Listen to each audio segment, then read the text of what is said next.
Bali yung diskarte namin mga bossing is nilapat lang namin yung si purlins natin dito sa ibabaw ng tubular. Yan.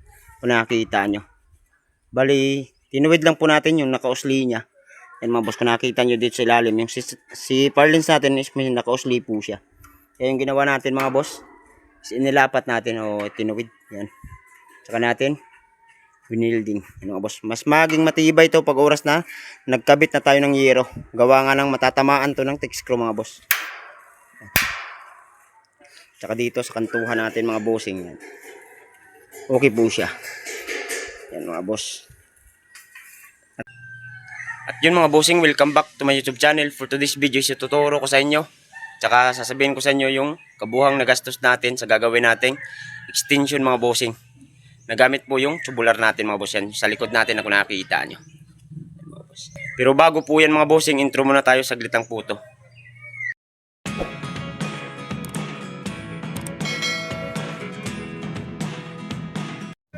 Ito po yung ginagawa natin mga boss na extension. Bali yung gamit natin dito is tubular po mga bossing na 2x4. Yan kung nakikita nyo.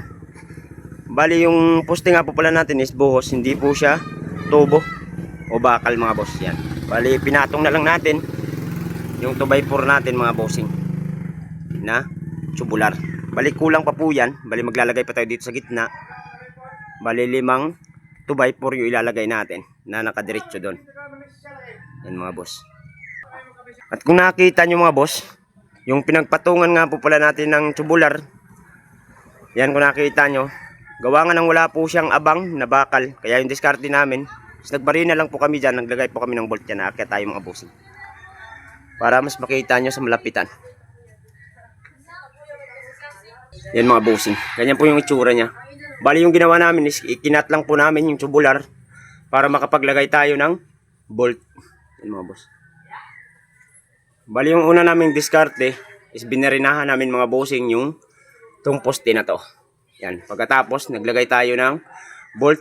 At kailangan mga bossing yung bolt is lagayin po natin ng concrete epoxy.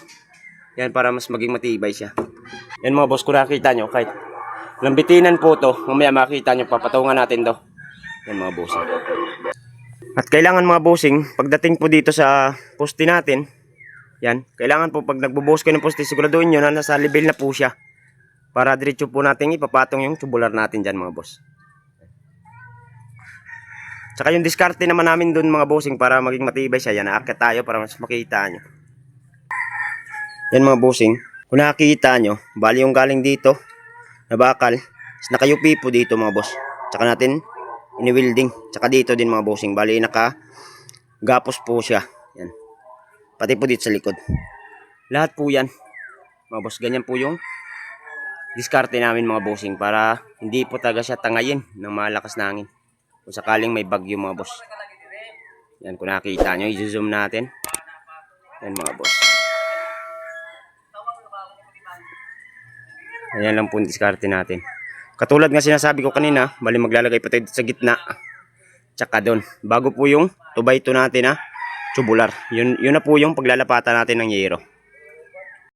At itong sinasabi ko mga bossing na ikinat natin dun sa tubular, yan, bali babalik lang po natin yan mga bossing para matakpan po yung bolt, para maging malinis po siya tingnan. Yan, tsaka yun dun sa dulo. Ganun po yung diskarte natin para malinis po siya, hindi po makita yung bolt na yan mga bossing. At ito na po mga bossing yung itsura nya dito sa labas. Yan mga boss, bali na ikabit na natin yung mga 2x2 na tubular. Yung paglalapatan ang yero natin mga boss. Yung sukat nga po pala mga bossing ng ginagawa nating extension, bali diretso po dun mga boss is nasa 6 meters po yan. Kaya yung mga 2x2 natin na tubular o 2x4, wala pong putol yan mga boss kasi buo po yan 6 meters. Kasi yun po yung haba ng tubular natin mga boss, nasa 6 meters. Tsaka yung lapad naman niya mga bossing is nasa 10 feet po to o nasa 3 meters mga boss yung lapad niya. Kaya yung isang tubular natin is nahati natin sa dalawa mga bossing, kaya wala pong sayang yung ginagawa natin mga boss na bubong. Wala pong maitatapon na materyales diyan mga bossing. Tsaka yung pagitan nga po pala natin sa paglalagay ng mga 2x2 para dun sa paglalapatan ng yero is every 70 cm po yan mga bossing. every 70 cm. Pero dito, kung nakita nyo, wala po to sa 70 cm. Gawa nga ng, hindi natin siya may lalagay sa 70 cm. Gawa nga ng may canopy po doon mga boss. May canopy. Sasayad na po doon o tutukod. Kaya yan mga bossing, ginawa namin ng paraan. At saka yung diskarte namin mga boss para mas maging matibay siya is naglalagay tayo ng 2x2 na tubular papunta doon sa taas. Yan. Bini-welding natin yan mga bossing. Yan. Pati doon sa dulo. Ganun po yung diskarte namin. Yan mga bossing. Yan. Para kung sakaling may malakas na hangin o bagyo, hindi po siya matatangay. Gawa nga ng sa diskarte natin mga boss. Yan. Bali yung susunod na natin kakabit dito mga bossing yung magsisilbing sa nipa niya. Ito.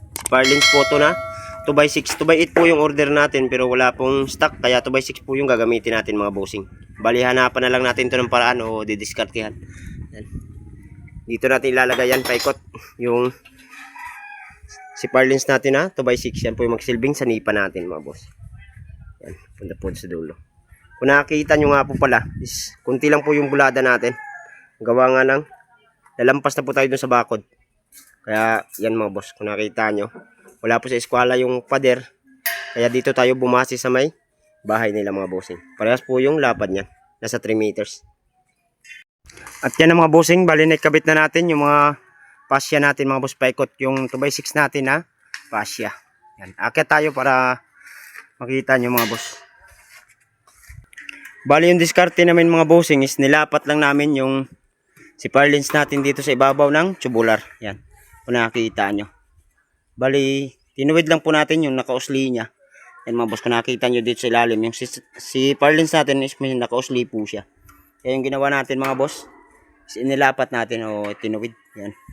Saka natin, winilding. Yan mga boss, mas maging matibay ito pag oras na nagkabit na tayo ng yero. Gawa nga ng matatamaan to ng text screw mga boss. Yan. Saka dito sa kantuhan natin mga bossing. Yan. Okay po siya. Yan mga boss. At kailangan mga bossing, pag nagkakabit nga po pala tayo nito ng pasya, kailangan mga boss is nasa hulog po yung tubular natin na yan. Yung 2x4 na yan mga boss kasi nakalapat po yan sa ilalim. Yan, para nasa hulog din po to. Yan mga boss, kung nakikita nyo sa camera yan, nasa hulog po yan. Yan, kung nakikita nyo mga bossing, napakaayos na ng trusses natin. Yan mga boss. Bali, susunod na natin dito is yung yero na mga bossing. Kasi papauna ng may-ari yung yero para nga magrahian na nila to mga boss. Saka na daw yung gutter natin ikakabit dito mga bossing. Yan. Yan ang mga bossing. Bali, nagkakabit na tayo ng yero. Yan. Akyat tayo mga boss. Ituturo ko sa inyo kung paano magkabit ng yero natin. Yan mga bossing. Kung nakita nyo, napakainit. Sikat ng araw mga boss. Yan, akyat tayo mga boss. Yan na po yung itsura niya mga bossing. Yan, nakabit na natin. At ang kailangan yung gawin mga bossing, maglagay po kayo ng tansi. Yan o. Ito po yung tansi natin para makuha po natin yung tuwid niya. Bali yung sukat lang natin mga boss, galing po dito sa pasya natin is 10 cm po mga bossing, 10 cm. Yan po yun. Nakita nyo, hindi po siya pantay dito. Gawa nga ng, hindi pa natin na kabit ito mga bossing, hindi pa natin na-text ko. Yan, ituturo ko sa inyo kung paano. Ang pagkakabit natin ng mga yero mga boss, yan, tatanggalin natin para makita nyo. Ang tamang pagkakabit natin ng mga yero mga bossing, yan, kung nakita nyo, itong sa kabila po, is may nakausli po siya. Yan, yan mga boss, kung nakita nyo. Hindi po katulad dito sa kabila na wala po. Yan, tuwid lang po siya. Kailangan mga boss, itong gantong tuwid lang mga bossing na walang nakausli, ito po yung nasa ibabaw. Yan. Katulad yan, ito mga boss is na ikabit na natin. Yan mga boss, wala pong nakausli. Ito po yung ilalagay na sa ibabaw. Ito po yung sa ilalim yan. Kakabit natin mga boss. Yan. Ganyan po yung itsura niya mga bossing. Yan, pag oras na ikabit na natin. Yan mga boss, malinis po siya. Yung nakausli kasi na yun mga bossing, ang purpose po nun para hindi po halata yung dugtungan sa ilalim ng yero natin mga boss. Pag tinignan sa ilalim, bababa tayo para makita nyo sa ilalim mga boss. Ito po yung itsura niya dito sa ilalim mga boss. Yan, kung nakikita nyo, yan po yung sinasabi kong nakausli sa ibabaw mga bossing. Kanina, yan, kung nakikita nyo, malinis po siyang tingnan. Gawa nga nang inilagay po natin siya sa pinakailalim. Yan mga bossing. Yan. Pakaganda ng tingnan ng extension natin mga boss, tsaka napakatibay. Ito po mga bossing yung lista dun sa mga nagamit natin na materyales para dun sa extension na tubular natin mga bossing yan. Hindi ko na nga po pala yung iba nalagyan ng price, gawa nga na magkakaiba po kasi yung price ng bawat location natin mga bossing. Pero yan po yung naubos namin mga boss. Yan. Yan mga bossing. Paki-screenshot na lang para alam nyo po mga bossing sa sukat na yon, 6 meters by 3 meters, yan po yung maubos natin. Hindi pa po kasama dyan yung poste natin na haligi mga boss, na buhos. Yan mga bossing. Kaya ako nakatulong mga bossing yung video ko na to. Baka pwede po makahingi na konting pabor. Pa-like naman po tsaka subscribe dito sa ating channel ko sa YouTube. Maraming salamat mga bossing.